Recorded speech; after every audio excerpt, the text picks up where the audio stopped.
朋友们好，我是 Max。本期视频中，我将带大家一起回顾前年夏天我在小木屋营地里完成的一些项目和 Bushcraft 活动。在1个月的时间里，我加固了小溪的水坝，制作了一个由木质水车驱动的迷你磨坊，打了一个 Bushcraft 置物架，第一次使用自制的木工铡刀，修理了被闯入者破坏的木屋防熊门，还开辟了一个小菜园，并磨制了面粉和咖啡来进行更多的野外烹饪实验。因为一个视频无法展示每一个项目的所有技术细节，所以这条视频将是我所开展项目的简述合集。在这1个月里，我主要的建造项目是一个由木质水车驱动的迷你磨坊。我也终于实现了多年以来的梦想，就是用自己种植的小麦去壳和面，并直接用地炉烤制成面包。当我到达小木屋营地，并从船上搬来一些基本工具后，第一件事情就是开垦一个迷你菜园，然后种一些能够快速生长的蔬菜，作为饮食中不可缺少的纤维和维生素来源。我用稠李树枝制作了简单的围挡，将菜园抬高，并把从池塘底部收集的干燥糖泥与之前苗圃使用的剩余堆肥混合成了种植土，填满了菜园。看看去年菜园里剩下的洋葱，竟然重新分根生出新的小洋葱了。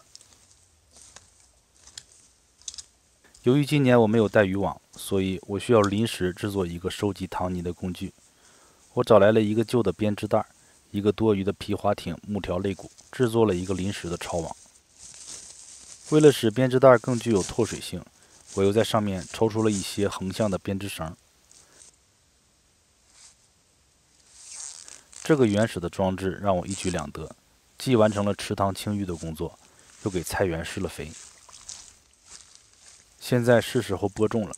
由于我身处相当靠北方的地带，考虑到各种风险，我使用发芽最快的莴苣、水萝卜、生菜等蔬菜种子。但是由于那年的夏天格外寒冷，夜间温度甚至降到了7摄氏度以下，最终小菜园的收成相当平庸。当我种好蔬菜，又清理好通往湖边的小径之后，就继续从船上运送工具和物资回小木屋营地。事实上，这项枯燥累人的工作断断续续地持续了1周。白天的体力劳动让我每晚都睡得像婴儿一样。当我来到小木屋的时候，我注意到木屋厚重的防熊门竟然被一个装备着撬棍的两脚对手给挑战了。证据就是木门拼接处的撬棍痕迹。那个入侵者很有可能是驾驶着雪地摩托，并且带着一些工具来的。不过这毕竟是一个防熊门，所以入侵者仅仅把门撬开了一点。我看得出来门是如何被破坏的，但是无论如何也想不通的是，为什么有人要破拆一扇没有上锁的门呢？也许你们能想到原因，反正我的智商有点让人着急了。现在无论如何，我都要把门从门框里拆下来，把拼接处重新修理一下。当年制作这个门的时候，我就知道1年后门板会彻底干燥，这会导致拼接处的缝隙变大。尽管我已经在接缝里用木条插接加固，这也是为什么我只在燕尾榫门栓的一端插入了木销子的原因。为了把木门从插入式门合页之中取出来，我必须用2个木楔子和1根柱子，将门框上梁以及整个屋顶都抬起一定的高度。不过这个抬屋顶的操作并不复杂，我已经操作过不止1次了，甚至到现在最初的2个木楔子我还留着呢。出乎意料的是，下一个步骤更加耗时，我花了大约20分钟才把燕尾榫门栓的木销子撬出来。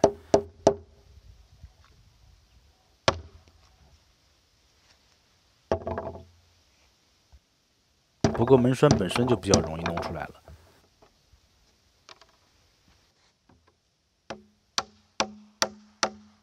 既然我有大把的时间来修理木门，这意味着我可以重新调整木门的几何形状，这在此之前是一直没有机会做的。幸运的是，我当时带来了双持大凿子，它是用来切削的完美工具。就算手头没有木工刨子，它也可以用来刨平大面积木材表面。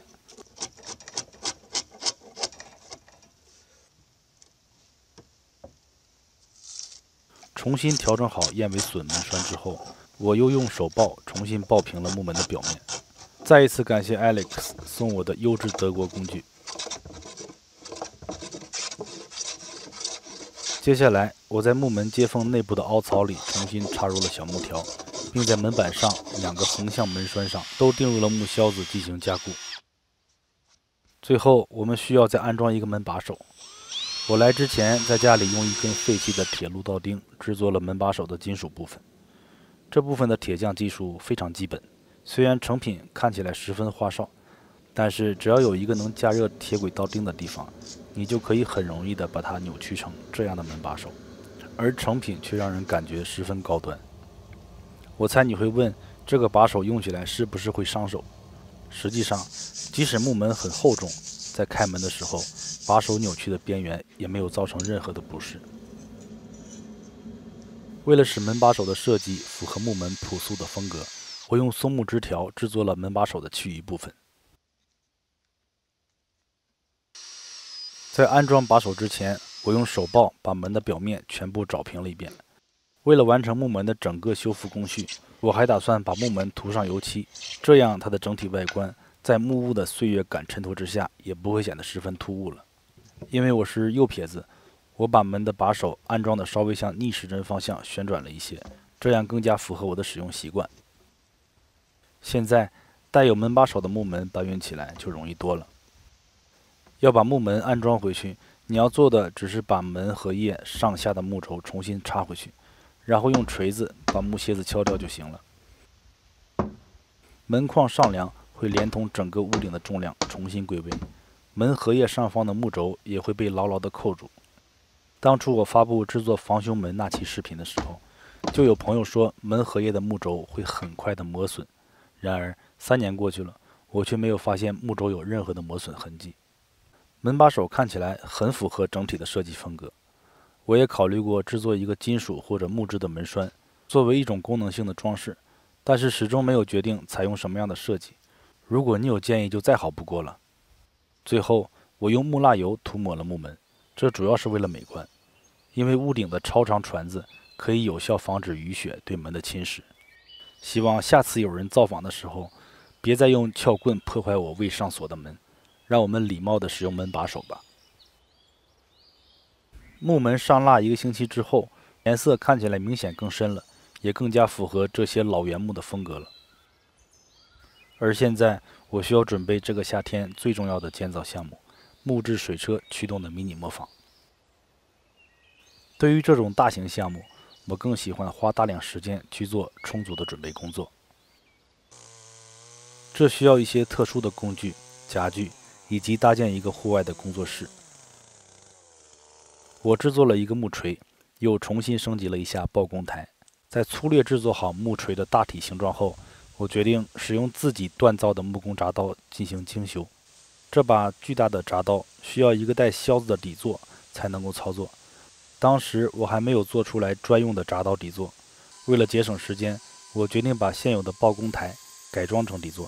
方法就是在刨工台的一侧插入一个金属销子，然后把铡刀顶端的孔套进固定在刨工台上的金属销子。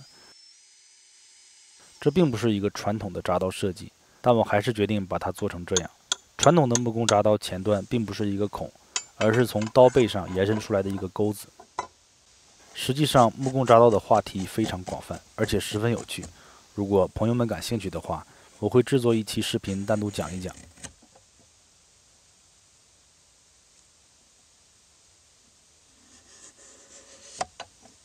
注意，固定铡刀的金属销子并不影响刨工台的其他功能。为了证明这一点，我又用刮刀继续对锤头塑形。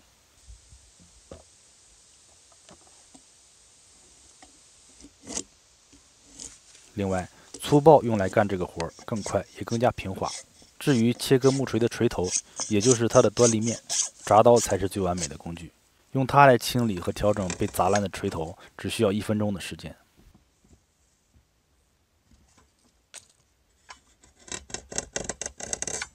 最后，我做了一个上粗下细的枫木锤柄，它的顶端比木锤头的锤孔略粗一些。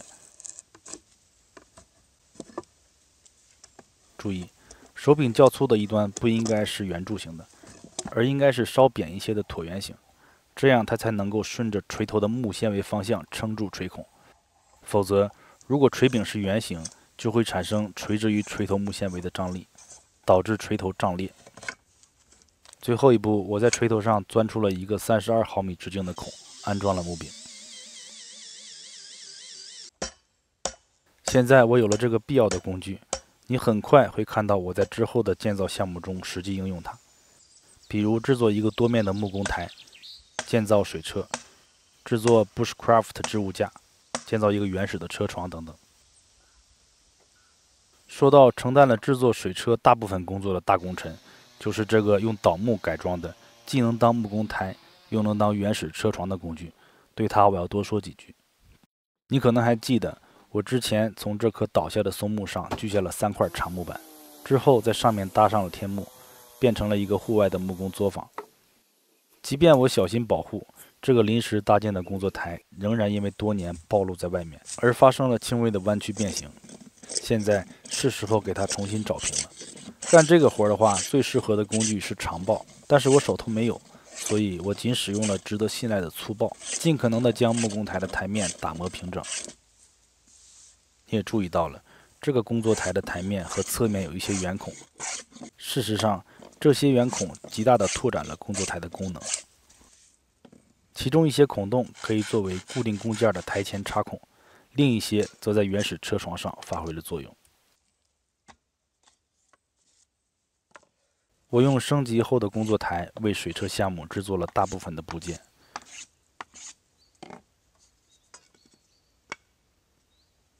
这个看起来像车床的装置是不可缺少的工具，用来精准地钻出水车木轴轴心的孔，以防止其转动时产生径向的抖动。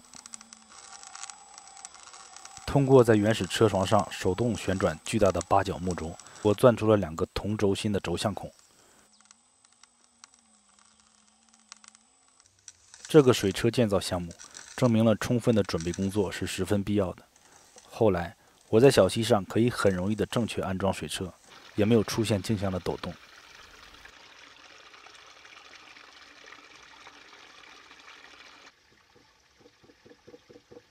以上就是我30天的 Bushcraft 生活。因为大多数都是相互关联的，我把它们按照时间顺序和大家简要地介绍了一遍。你可以把感兴趣的内容在评论或者弹幕中告诉我，我会在下期视频中为大家详细介绍。